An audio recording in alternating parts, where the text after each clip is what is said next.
네, 어제 오늘 비가 내려서 우리 마음을 조금 편안하게 해 주었습니다. 어제 전교인 나들 일을 하면서도 비가 오지 않았으면 하는 마음은 사실 별로 없었습니다. 오히려 비가 좀 더 많이 와야 될 텐데 하는 생각을 했습니다.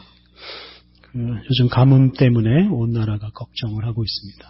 이제 곧 장마가 다가오는데 장마 기간에도 비가 별로 오지 않을 거다, 이런 예보가 있어서 더 걱정을 하고 있습니다. 그런데 이런 두려움 속에서도 우리가 이렇게 살고 있습니다. 어떤 재앙이 일어날지도 모르는 그런 세상이지만 그래도 하나님께서 우리에게 복을 주셔서 우리가 살아가도록 하시고 있습니다. 본질적으로 하나님은 우리에게 재앙을 내리시는 분이 아니라 우리에게 복을 주시는 하나님이십니다.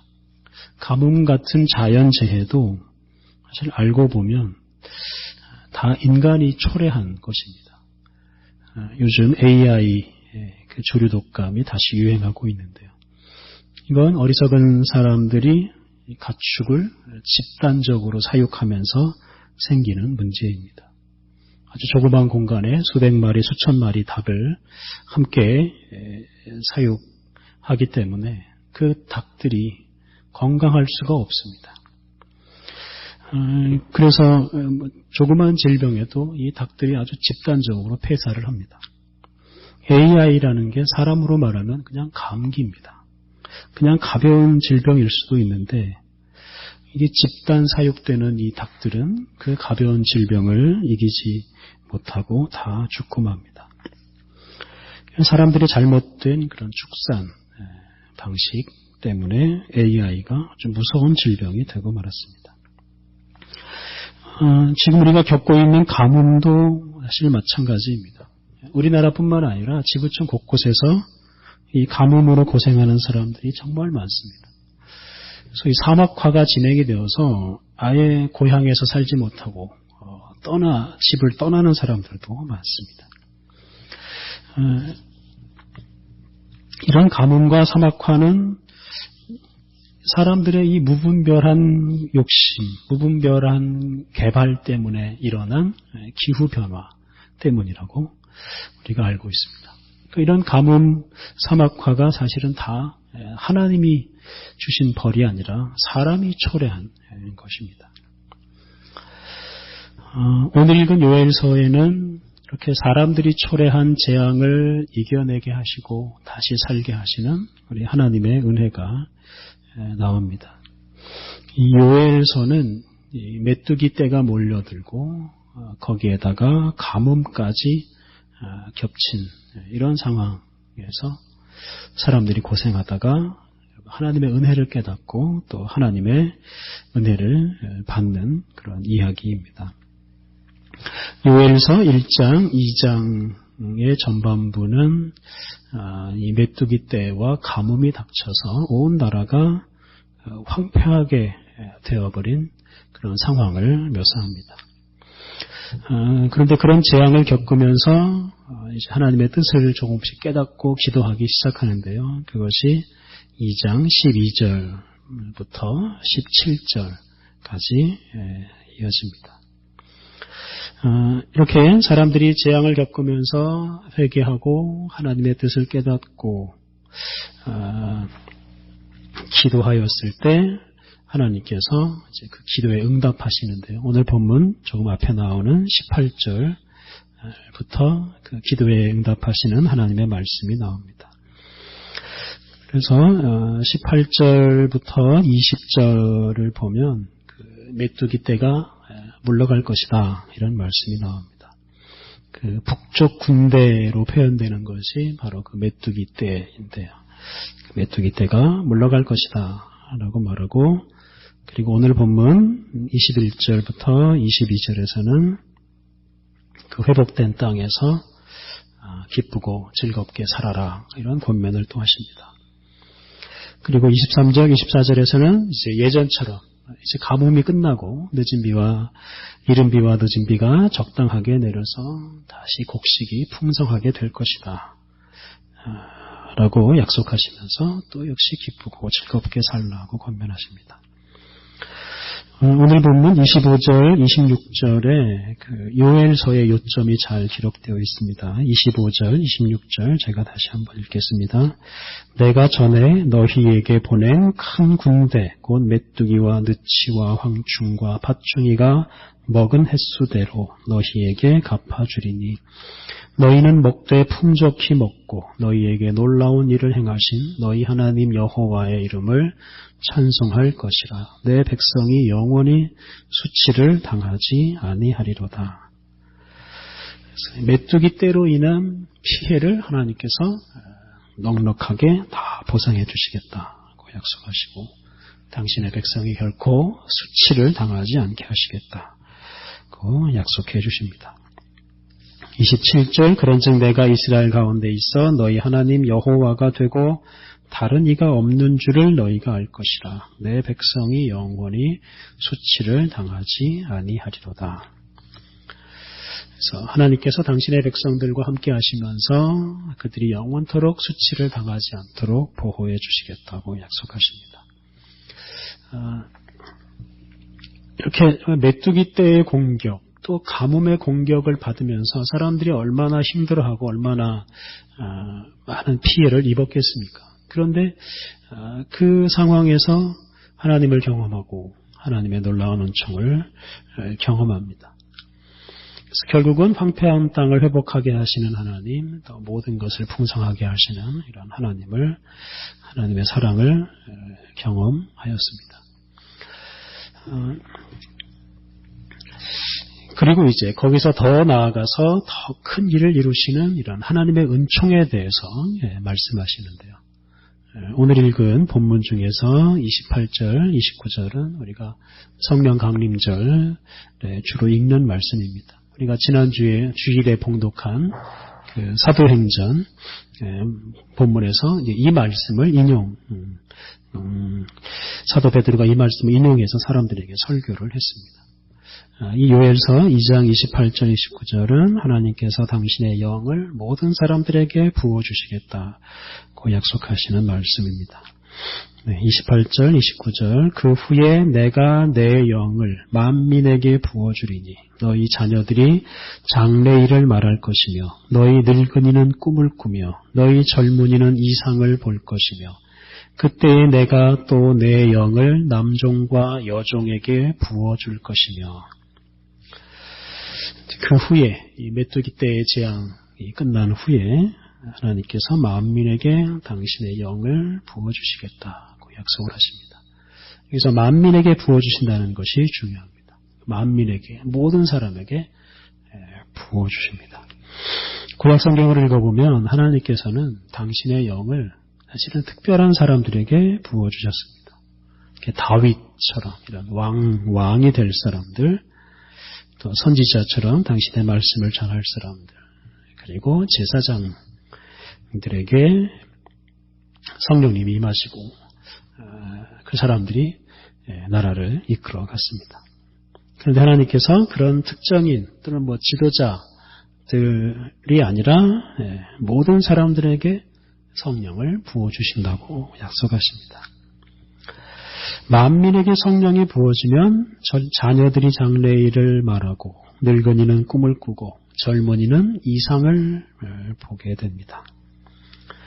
이것은 이제 나이가 어리거나 또는 나이가 너무 많아서 자기 목소리를 내지 못하던 사람들이 하나님께서 이루실 그런 미래를, 환상을 내다보고 그것을 전하게 된다는 뜻입니다. 그러니까 그동안 다른 사람들의 말만 듣고 살던 사람들, 다른 사람이 시키는 대로 살던 사람들이 하나님의 뜻을 깨닫고 그 말씀을 전하면서 살게 된다는 겁니다. 그러니까 이 사람들이 지도자가 되어서 다른 사람들을 이끌어간다는 뜻으로 이해할 수 있습니다. 심지어 당시에 물건 취급을 당하던 남종, 여종에게도 성령이 부어집니다. 남종과 여종이 성령을 받으면 이 사람이 어떻게 되는 겁니까? 이 사람은 결코 사람의 종이 될 수가 없습니다.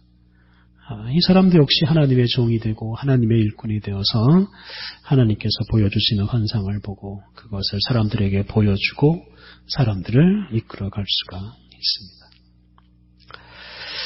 이렇게 남종과 여종을 포함해서 모든 사람들이 성령을 받으면 어떤 일이 생기겠습니까? 왕이나 제사장이나 선지자 이런 지도자들이 전혀 필요가 없습니다. 그들이 없어도 성령님의 인도하심 따라서 다들 하나님의 뜻을 깨닫고 전할 수가 있습니다. 성령님께서 인도하심 따라서 살아가면 되니까 지도자가 나서서 이래라 저래라 할 필요가 없습니다. 모든 사람이 성령님의 인도하심을 따라 살면 다 기쁘고 다 즐거운 세상이 이루어지게 됩니다. 지도자의 도움이 없어도 누구든지 주의 이름을 부를 수 있고 누구든지 구원을 얻을 수 있는 그런 세상이 이루어지게 됩니다. 우리 교회는 이 요엘 선지자가 전한 말씀이 예수님께서 약속하신 성령님께서 오심으로 이루어졌다고 믿습니다. 그래서 사도 베드로도 예루살렘에서 처음 설교할 때 이 말씀을 인용해서 설교했습니다. 예수님께서 약속하신 성령님을 기다리던 사람들이 기도하던 중에 남녀노소 할 것 없이 모든 사람이 성령으로 충만하게 되었습니다. 그리고 그들은 밖으로 나가서 하나님의 말씀을 담대하게 전했습니다. 그 후로는 누구든지 나서서 하나님 말씀을 전할 수 있고 누구든지 교회의 지도자가 될 수 있었습니다. 구약시대에 주로 다윗의 후손들이 왕 노릇을 했습니다. 그리고 아론의 후손들이 제사장 노릇을 했습니다. 아무리 뛰어난 사람이라 하더라도 다윗의 후손이 아니거나 아론의 후손이 아니면 지도자가 될 수가 없었습니다. 그런데 성령님께서 임하신 뒤로는 누구든지 지도자가 되었습니다. 세습이라는 게 사라졌습니다. 11사도의 빈자리를 채우기 위해서 제비 기도하고 제비 뽑기를 했습니다. 또 지도자들을 회중이 기도하는 중에 모여서 선출하기도 했습니다. 그래서 그를 알지 못하는 무식한 사람도 지도자가 되고 여성도 지도자가 되고 유대인이 아닌 이방인들도 교회의 지도자가 되어서 교회를 이끌어갔습니다. 그래서 성령 강림 이후에 탄생한 교회는 민족 구분 없이 남녀노소 구분 없이 지위고와 구분 없이 정말 모든 사람들이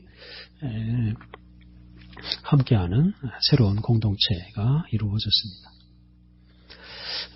이 당시 교회의 지도자는 세습하지 않았습니다. 자발적으로 헌신하는 사람들이 회중의 동의를 받아서 지도자가 되었습니다. 그리고 이 당시에는 지도자가 된다는 것은 우리 사도행전에 나와서 다 아시겠습니다만 박해를 받고 죽을 각오를 해야 했습니다. 그래서 아무나 지도자가 될 생각을 하지는 못했습니다. 정말로 신실한 사람들이 교회를 지키고 성도를 지키기 위해서 자기를 희생하면서 지도자가 되고자 했습니다. 그래서 이게 지도자가 된다는 게 무슨 특권이 아니었습니다. 하나님과 성도를 위해서 목숨을 내어놓는 일이었습니다. 그런데도 초기 교회에는 성령으로 충만한 사람들이 너나 할 것 없이 나서서 교회를 섬기고 하나님께 헌신했습니다. 그래서 순교자가 끊이지 않았습니다. 종교개혁자 루터는 소위 만인 제사장설을 외친 분입니다. 모든 사람이 제사장이다. 모든 사람이 사제다. 이런 말씀을 했습니다. 구약시대에는 하나님 앞에 나아가서 제사를 드릴 때 반드시 제사장의 도움을 받아야 했습니다. 성전에서 일하는 제사장의 도움이 없으면 제사를 드릴 수가 없었습니다. 혼자서 제사를 드리면 그건 불법이었고 그러면 율법에 따라서 처벌을 받게 되었습니다. 그런데 루터 시대에 교회에도 이런 제사장 노릇을 하는 사람들이 있었습니다. 그 당시에 오늘날 목사 역할하는 사람을 사제라는 말과 제사장과 같은 말입니다. 사제 또는 신부 이렇게 불렀습니다. 이게 구약의 제사장과 같은 역할을 했습니다. 사제의 도움이 없으면 예배를 드릴 수가 없었습니다. 지난 시간 여러 차례 말씀드린 대로 그 당시 예배의 중심에는 성찬이 있었습니다. 그리고 이 성찬식에서 가장 중요한 순서는 그 사제가 빵과 포도주를 예수님의 살과 피로 변화시키는 과정입니다. 빵과 포도주의 소위 축성을 해서 이것을 예수님의 살과 피로 변화시키는데 이거는 아무나 할 수 있는 게 아닙니다. 오직 사제만 할 수가 있었습니다. 그래서 사제의 도움이 없이는 성찬식을 할 수가 없고 성찬식을 하지 못하면 예배를 드릴 수가 없습니다. 사제가 없으면 예배를 못 드리는 겁니다. 그 당시에는 또 고해성사를 반드시 해야 됐습니다. 사제에게 가서 자신의 죄를 고백하고 그 사제로부터 용서의 선언을 들어야만 구원을 받을 수 있다라고 교회에서 가르치고 사람들은 그렇게 생각했습니다. 그러니까 사제가 없이는 죄 용서를 받을 수가 없으니 구원을 받을 수도 없습니다. 그런 시대에 루터는 모든 사람이 제사장이고 모든 사람이 사제이기 때문에 사제의 도움 없이도 예배를 드릴 수 있고 사제의 도움이 없어도 죄 용서를 받을 수 있고 사제가 없어도 구원을 받을 수 있다라고 외쳤습니다. 오늘 본문에 나오듯이 모든 사람이 성령님의 도움을 받아서 하나님께 나아갈 수 있고 하나님께서 보여주시는 환상을 볼 수 있고 하나님께서 들려주시는 말씀을 들을 수 있고 또 그것을 사람들에게 전할 수가 있다고 말했습니다. 루터는 그 당시 특권 계급이 된 그 교황을 비롯한 고위 성직자들을 비판했습니다. 그래서 그들 도움이 없이도 얼마든지 구원을 얻을 수 있다라고 말하고 더 나아가서 그 사람들이 오히려 이 구원을 방해하는 사람들이다라고 비판도 했습니다. 앞에서 말씀드린 대로 초기 교회는 누구든지 교회의 지도자가 될 수가 있었습니다. 그래서 지도자가 어떤 계급을 이룰 수가 없었습니다. 지도자가 자기 역할을 마치면 더 이상 지도자가 아니고 다른 지도자의 지도에 순종하는 사람이 되었습니다. 그러니까 회중이 지도자를 뽑아서 지도자로 세우고 또 회중이 마음이 바뀌면 지도자를 바꾸었기 때문에 지도자가 이 회중 위에 있을 수가 없었습니다. 그런데 시간이 흐르면서 특히 이 기독교가 로마의 국교가 되고 그 이후로 교회가 국가로부터 많은 재산을 받고 많은 이런 권력까지 받으면서 교회의 지도자가 타락해서 이 교회 지도자가 권력자가 되고 회중들 위에 군림하는 사람이 되었습니다. 특히 루터 시대에는 그 타락이 아주 극에 달했습니다. 한 집안에서 교황, 추기경, 대주교를 독점하는 일도 있었습니다. 본래 교황, 추기경, 대주교는 결혼을 해서는 안 되는 사람들입니다. 법으로 독신해야 되는 사람들인데 부인뿐만 아니라 심지어 첩까지 두고 자녀들을 많이 낳고 그 자녀들에게 온갖 특권을 물려주었습니다. 그러니까 이렇게 교회에서 특권 계층이 등장하고 이 사람들이 교회의 온갖 제도를 이용해서 자신들의 욕심을 채웠습니다. 그런 제도들 중에 하나가 바로 그 성례전입니다. 앞에서 말한 이런 성찬식 또 그런 건데요. 그 당시 교회는 7가지 성례에 참여해야 반드시 참여해야 구원을 받는다라고 말했습니다. 근데 성례는 반드시 사제가 집례를 해야 됩니다. 그러니까 사제가 집례하는 성례에 참여해야 되는데 사제가 없이는 구원을 받을 수가 없게 된 것입니다.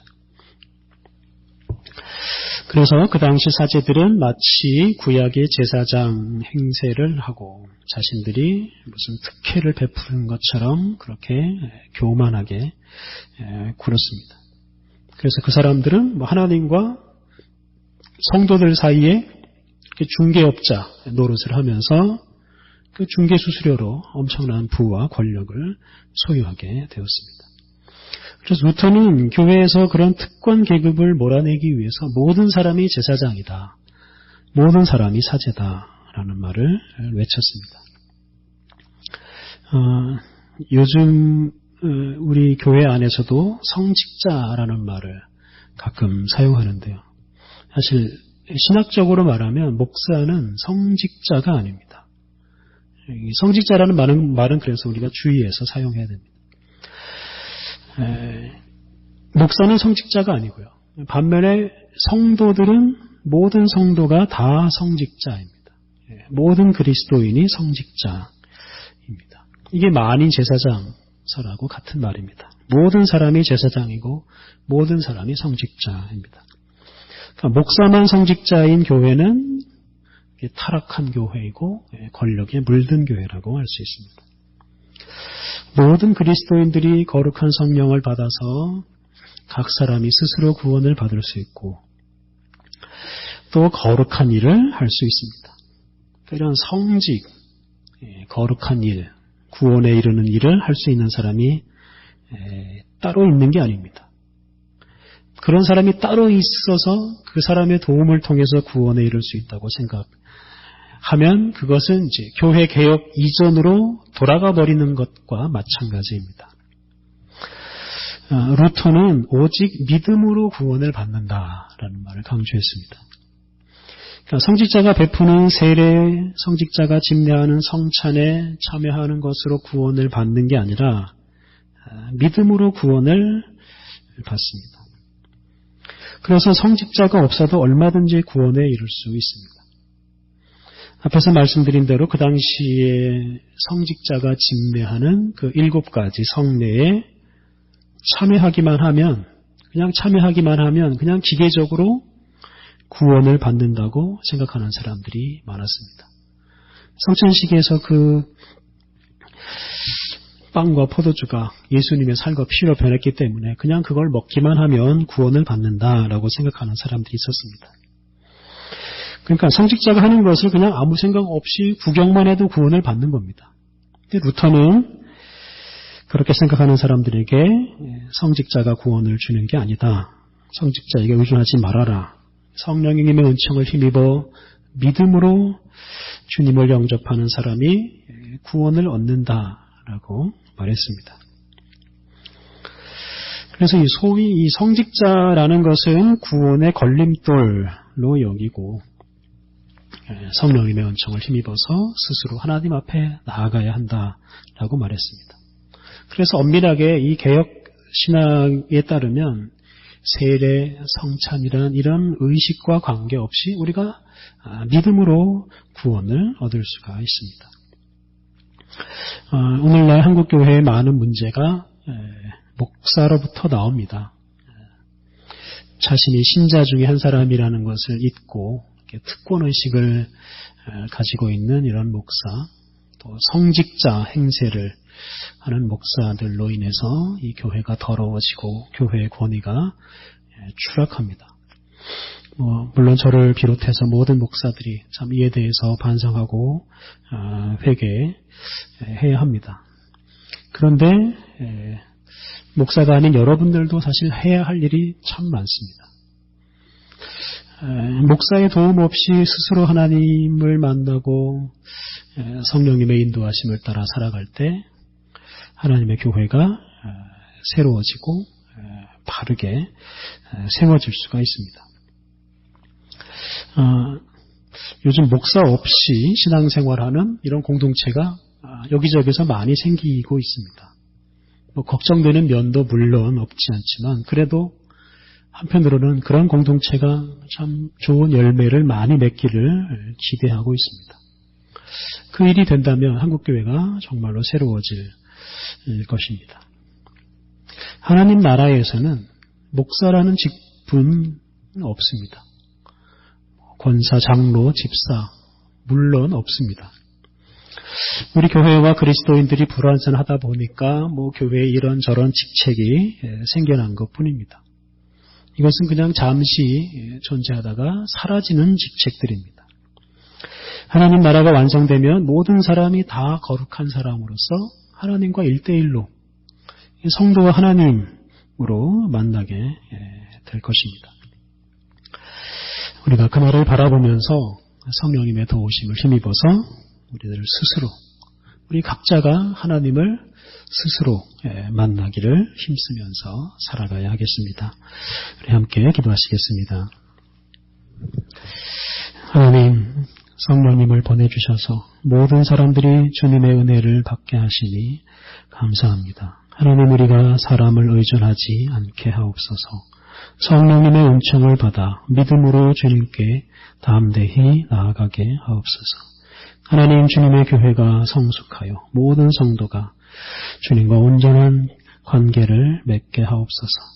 그리하여 신앙생활을 빌미로 개인적인 욕심을 채우는 이들이 다 사라지게 하옵소서. 하나님, 모든 성도가 거룩한 성직자로서 이 세상에서 거룩한 일을 수행하며 살게 하옵소서. 예수님의 이름으로 기도드립니다. 아멘.